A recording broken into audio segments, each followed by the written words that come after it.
नौ नवभारत के digital platform पर आपका स्वागत है। आपके साथ मैं हूं Syed Ali Akhtar. Iran Israel America युद्ध जो है वो अब लगातार खतरनाक मोड़ लेता जा रहा है। ट्रम्प की जो डेडलाइन है वो आज खत्म हो रही है। अब देखना होगा कि ईरान क्या फैसला लेता है या फिर वो अडिग रहता है। बता दें कि हॉर्मुज स्ट्रेट के बाद ईरान अब बाब अल मंदेब पर नजर गड़ाने की तैयारी कर रहा है।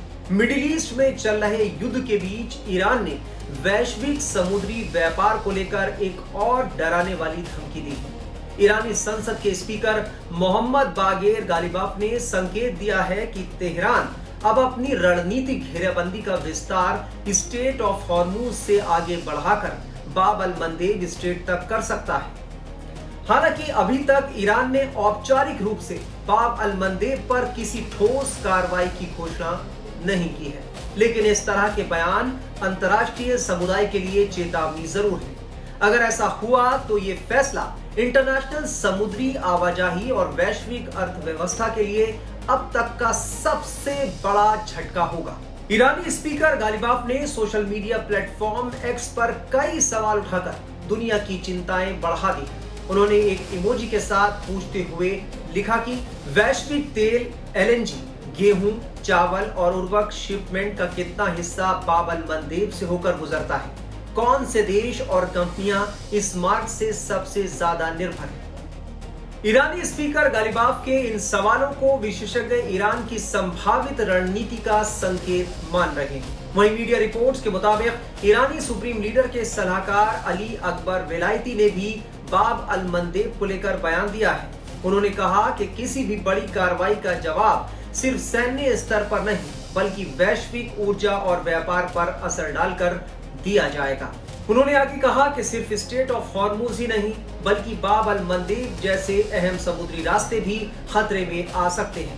ये बयान ऐसे वक्त में आया है जब अमेरिकी राष्ट्रपति डोनाल्ड ट्रंप ने ईरान को हॉर्मुज स्ट्रेट खोलने का अल्टीमेटम दिया है और कड़ी चेतावनी भी दी है। ईरान ने पहले ही हॉर्मुज में अमेरिका या उसके सहयोगी देश के जहाजों की आवाजाही पर प्रतिबंध लगाया हुआ है। इससे पूरे विश्व में ऊर्जा को लेकर संकट पैदा हो गया है। अब बाब अल मंदेब को निशाना बनाने का संकेत देना ये दिखाता है कि ईरान अपने विरोधियों पर दबाव बनाने के लिए दुनिया के सबसे महत्वपूर्ण समुद्री चेक पॉइंट को नियंत्रित करने की योजना बना रहा है। बाब अल मंदेब लाल सागर और अदन की खाड़ी को जोड़ता है, जो स्वेज नहर के माध्यम से यूरोप और एशिया के बीच व्यापार का मुख्य मार्ग है। जानकारों का मानना है कि अगर ईरान या उसके समर्थित समूह इस मार्ग में रुकावट डालते हैं तो ऊर्जा की कीमतों में बेतहाशा वृद्धि होगी और खाद्य सुरक्षा का एक और संकट पैदा हो जाएगा। हॉर्मुज पर ईरान की रुकावटों की वजह से पहले ही दुनिया के कई देशों में तेल और गैस संकट गहराया हुआ है।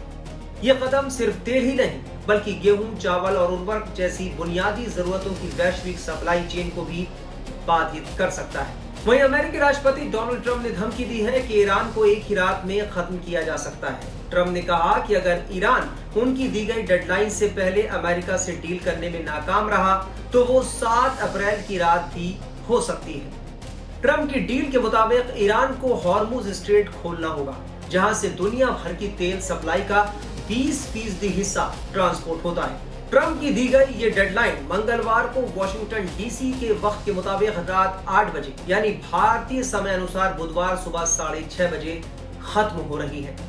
इस बीच ईरान ने अस्थायी युद्ध विराम के प्रस्तावों को खारिज कर दिया है। इसके बजाय उसने संघर्ष को स्थायी रूप से खत्म करने और प्रतिबंध हटाने की मांग की है। तो ईरान इजराइल युद्ध से जुड़ा जो अपडेट होगा वो हम आपको लगातार देते रहेंगे। देश दुनिया की तमाम खबरों के लिए आप बने रहिए टाइम्स नाउ भारत के डिजिटल प्लेटफॉर्म के साथ। जीरो हमने इन्वेंट किया, हमने बताया दुनिया को जहां योग है वहां रोग नहीं। सबसे पुरानी सभ्यता है हमारी। गुलामी से तो और देश भी लड़े भाई, पर आजादी के लिए अहिंसा का रास्ता बस हमारा था।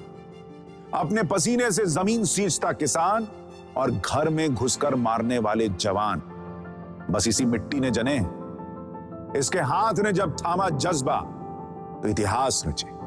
कदम बढ़ाए तो चांद का वो हिस्सा चूमा भाई जहां कोई कभी नहीं पहुंचा।